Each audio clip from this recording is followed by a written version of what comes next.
Sri Gurubhyo Namaha. I welcome you all to our online teaching academy Ekaleva. Let us move to our session today.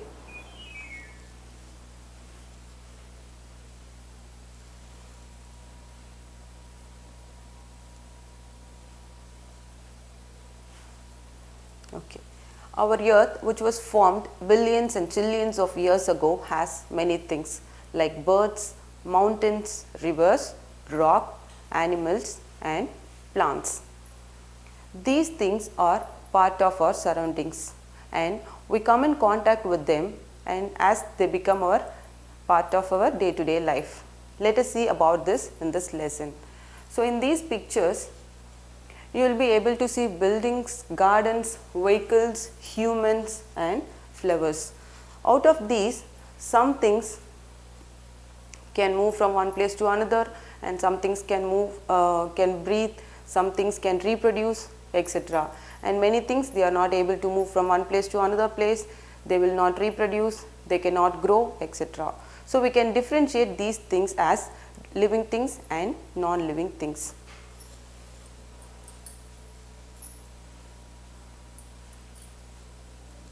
Here animals, plants and humans are living things because they can move on their own, they can reproduce and they can grow, they can respond to stimuli, etc. And if you take things like vehicle, building, chair, table, sun and river. So these things cannot move on their own and they cannot grow also, and they do not have features as living things have. So they are called as non-living things. So that is going to be our lesson today, living things and non-living things. There are certain characteristics which differentiate living things from non-living things. In this lesson we are going to see about the characteristics of living things.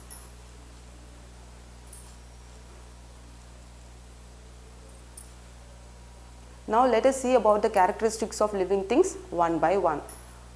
Living things move. So living things move from one place to another place. Then living things need food and water. So living things need food and water to live.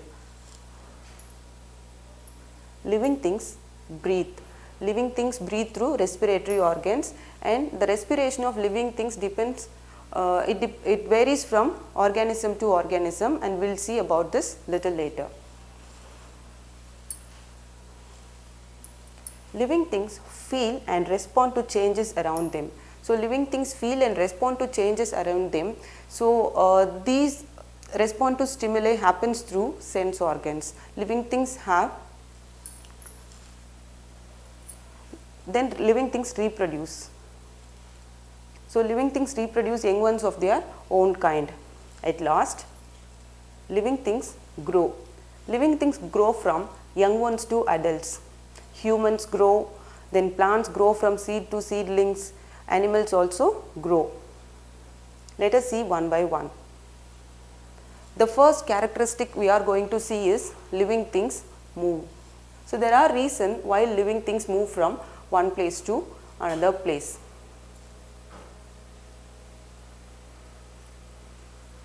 Okay. Living things move with the help of their legs. For example, humans, dogs, animals, like all animals move with the help of legs. And if you take birds, birds move with the help of their wings. Then why do they live? Why do they move from one place to another place? They move from one place to another place to find their food. So living things move for two reasons. One is to find food and the other is to find shelters. And they also move to protect themselves from enemies. Here in forest, if you take big animals, they hunt small animals for their food, and birds, they move to catch insects, etc. So living things move to find their food. And so even though plants does not move from one place to another place, it shows some movement in the other way. For example, If you touch some plant, it closes its leaves. Example is touch me not plant. And sunflower face towards sun, and then roots also show some kind of movement. It grows deep into the soil to absorb water. So all living things move from one place to another place. On the other hand, non-living things do not move. So non-living things such as ball, toys, books, spectacles does not move from one place to another place. Okay. The next characteristic we are going to see is living things need food and water to live. All living things in this world require food to grow and to get energy. So there is a question, why do living things need food? So living things need food to grow, to get energy and to be healthy. Okay. So how do they find their food? First, if you take plants, plants can prepare their own food in the presence of sunlight, air and water. They prepare their own food, and this process is called as photosynthesis.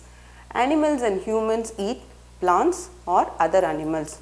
So the eating habits of people and animal varies. For example, if the animal eats only plants, they are called as herbivores, and if the animal eats only animals, they are called as carnivores, and if the animal eats both plant and animal, they are called as omnivores.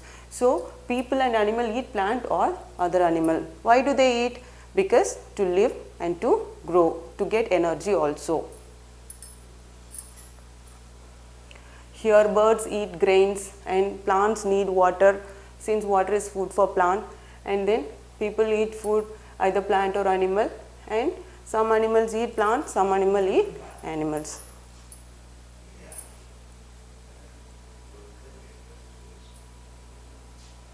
On the other hand, non-living things such as toys, chair, truck, car, pencil, torch does not need food to live. Okay.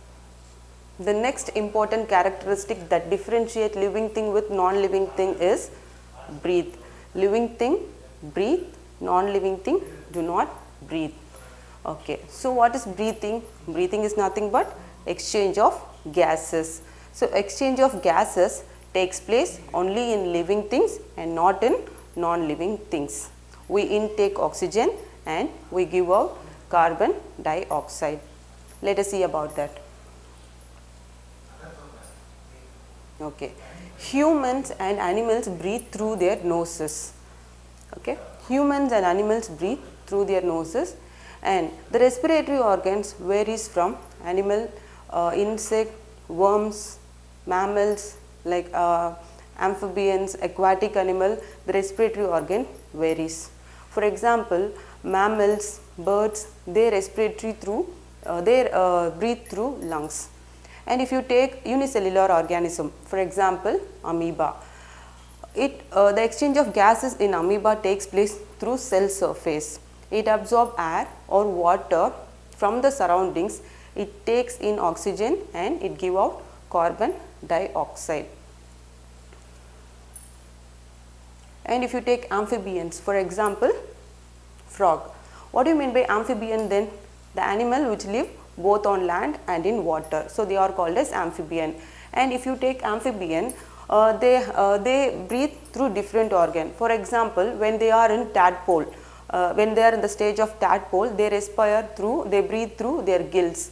And once they are matured frog breathe through lungs and also through moist skin. So exchange of gases takes place in frog in more than one respiratory organ, that is through lungs and also through moist skin. And when they are in tadpole stage, breathing takes place in gills. So exchange of gases takes place through different organs. And then if you take worms like earthworm, leeches, the exchange of gases takes place through moist skin. In their skin, small blood cells will be present, and through that blood cells the worms breathe. Exchange of gases takes place in worms through moist skin. And then fishes, aquatic animal, the animal which lives in water. So in fish and in prawns, best example for aquatic animals are fish and prawns. So they breathe or they exchange their gases through gills. And plants. In plants it is entirely different. The exchange of gases takes place through stomata. So where do stomata present? Stomatas are present in underside of the leaves. So there is a small opening in the underside of the leaves are called as stomata. So exchange of gases takes place, which is very different because it takes in carbon dioxide and it gives out oxygen.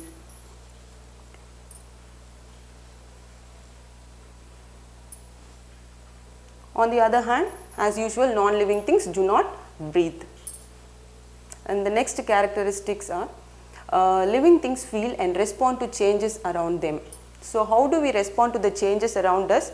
Through our 5 senses. So what are the 5 different senses? Eyes, nose, tongue, ears and skin. So these are our 5 sense organs. So humans and animals sense or respond to stimuli through these sense organs. And we have eyes to see, we have nose to smell, and tongue helps us to taste the different types of food, because there are some taste bud which is present in our tongue. So taste bud helps us to taste the food. So tongue to taste, ears to hear and skin to feel. So these are our 5 sense organs. Animals and humans use these 5 sense organs to respond. And plants also, if you touch the leaves of touch me not plant, it closes its leaves. So in this way it shows its response to stimuli.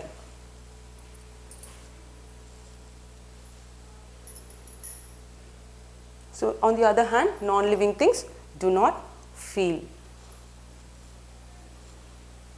Okay. I hope the session is clear, and I would like to recapitulate little bit about whatever we have seen today. So today we have seen about the differentiation between the living things and non-living things, what are called living things and what are called non-living things. And to receive our online lessons, please press the subscribe button and you will receive the latest update. Thank you.